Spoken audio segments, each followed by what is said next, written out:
حسین علی البانی رحمت اللہ تعالی علیہ وَلَقَدْ نَعْلَمُ کا اپنی زبان میں مانا کرتے ہیں. رب ذوالجلال فرماتے ہیں میرے پیغمبر میں ڈاڈھا جاندا واں. تا پوئی کی نہ پوئی کی لگ لگ پوئی کی ٹول نہ پوئی کی.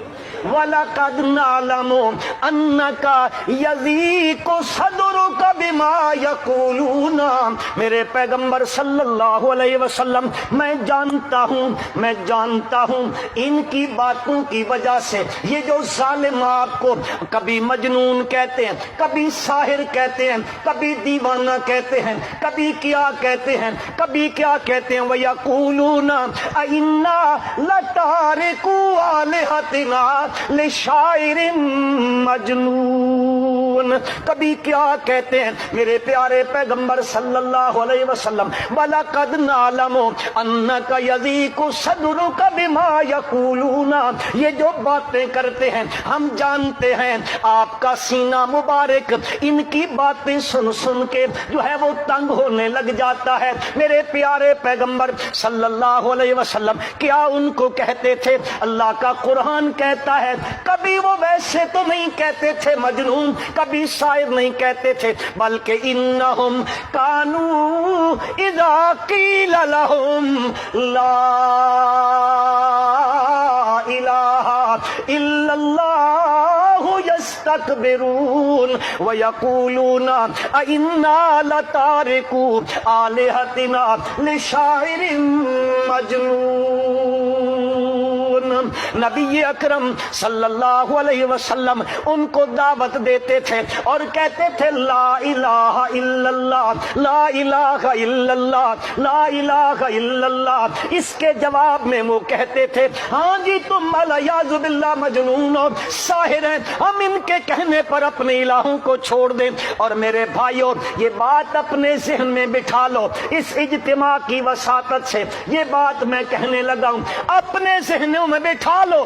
اب بھی اگر کوئی دنیا میں کھڑے ہو کر یہ نعرہ مستانہ لگاتا ہے لا الہ, ذرا مزہ آ جائے, لا الہ الا اللہ, لا الہ الا اللہ, جب کوئی یہ نعرہ لگاتا ہے یہ مستانہ نعرہ دنیا میں جب بلند ہوتا ہے تو کئی ہوتے ہیں جو اس نعرے سے خائف ہونے لگ جاتے ہیں, مخالفتیں شروع ہونے لگ جاتی ہیں, اپنے بیگانے ہونے لگ جاتے ہیں. اپنے نہیں سمجھے ہو, سمجھے نہیں ہو.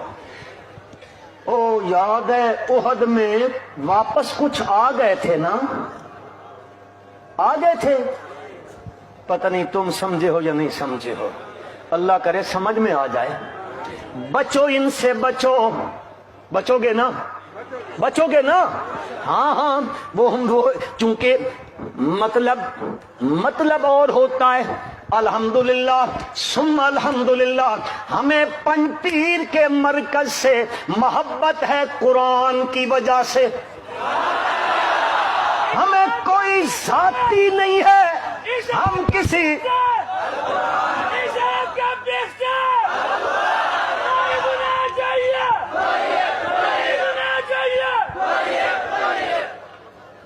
بات ادھر نکل جائے گی. وَيَقُولُونَ أَإِنَّا لَتَارِكُو آلِهَتِنَا لِشَاعِرٍ مَجْنُونٍ. یہ کیوں کہہ رہے ہیں؟ نبی اکرم صلی اللہ علیہ وسلم نے مکے کے چوک میں, مکے کے چوراہوں میں, گلی کوچوں میں, ہر دروازے پر, ہر گلی میں, پہاڑ کی چوٹیوں پر کھڑے ہو کر بھی میرے پیارے پیغمبر صلی اللہ علیہ وسلم نے اعلان کیا ہے اے لوگوں مان لو لات الہ نہیں ہے, منات الہ نہیں ہے, عزا الہ نہیں ہے, حبل الہ نہیں ہے, یہ اور اللہ کے سوا کوئی الہ نہیں ہے. الہکم الہ واحد وما من الہ الا اللہ, وما من الہ الا اللہ. یہ بات میرے پیارے پیغمبر صلی اللہ علیہ وسلم کہہ رہے ہیں. مجھ سے قبل عصر کی نماز کے بعد ایک بڑے بزرگ عالم دین بیان فرماتے رہے تھے. زبان اگرچہ کہ پشتو بول رہے تھے لیکن میں ان کی پوری تقریر سمجھ رہا تھا. خدا کی قسم دل کی کڑیاں ملا کر وہ اللہ کا بندہ لوگوں کے سامنے وہ بات رکھ رہا تھا, وہی بات رکھ رہا تھا. اللہ کے بندوں, نبی کریم صلی اللہ علیہ وسلم نے مکے کے گلی کوچوں میں اور تو کچھ نہیں کہا, یہی کہا ما من الہ الا اللہ, اللہ کے سوا الہ. ذرا بولو گے؟ اصل میں میرے پاس ٹائم بڑا کم ہے, بہت کم ٹائم ہے, زنجیر ہے میرے پاؤں کی ٹائم, اور چونکہ یہاں ٹائم کی پابندی اس لیے ضروری ہے